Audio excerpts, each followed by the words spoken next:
And finally tonight, have you heard the one about the economist who walked into a bar?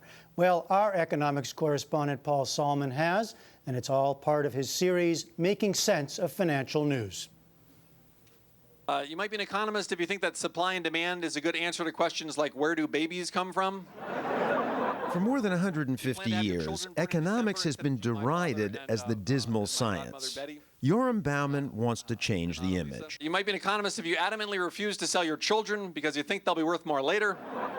Bauman, who bills himself as the world's first stand-up economist, is playing a conventional venue, this year's annual economics convention in Atlanta. So there's a paper I presented at the meetings last The meetings, generally better known for monotone than monologue, featured this year a session devoted solely to that seeming oxymoron, economics humor. His name was Friedrich Hayek. Headlined by the likes of Merle, as in moral hazard. He wrote The Road to Serfdom, concerned with government size. This song was a takeoff on the conservative book Road to Serfdom, Surfin' USA. And that's The Road to Serfdom, and Friedrich Hayek's eyes. The world of economics is suffering no shortage of words that can be made to sound dirty. Next up, Harvard's Jodi Beggs.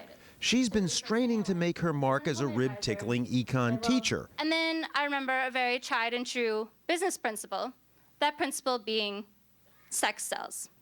And Economists Do It With Models was born. And speaking of smut, Emory professor Hugo Miallon gave an actual academic paper that might make even non-economists blush. Well, I can't believe it, but I'm actually going to present a paper on the economics of faking ecstasy and lovemaking. This particular line of inquiry was suggested to me by none other than my lovely wife and colleague, Sue Miallon, who is in the audience tonight. Hi, sweetie. Don't worry, we'll spare you the intimate details and cut right to the professor's conclusions. The rational model performs quite well, even in the bedroom. And of course, it'd be, for future work, be very interesting to test the predictions of the rational model experimentally. The presenters tried every trick in the comic book.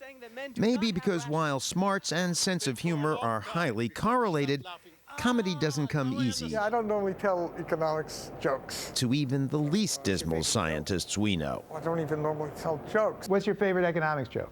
The fastest way for a billionaire to become a millionaire is to invest in airline stocks. That's a joke?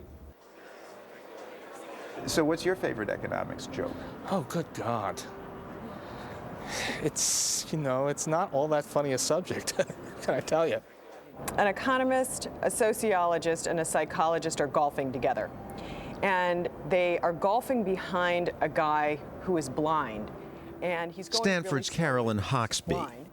And the psychologist said, I really am trying to understand what must be going through this man's mind. And the sociologist says, oh, but think about the interesting social interactions that he's having with other people on the golf course. And the economist says, this is so inefficient, he should be playing at night. So economics isn't exactly a side-splitting discipline.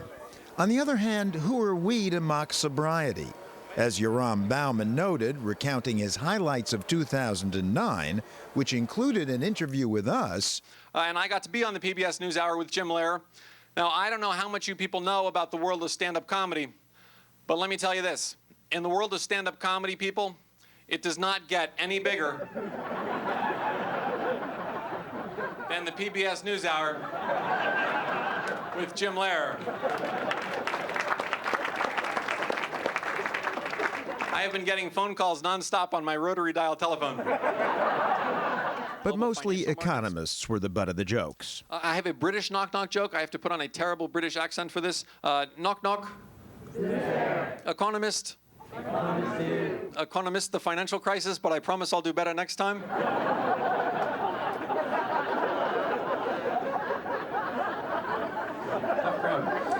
But if economists are running a drollery deficit, it's not that they're enjoyment averse. In fact, Merle Hazard went to fair ways to maximizing their utility with his concluding number. Give me that old-time recession, Lord. It's good enough for me. If John Maynard Keynes was right, and animal spirits are what move the economy, maybe there were hints of an upturn even here.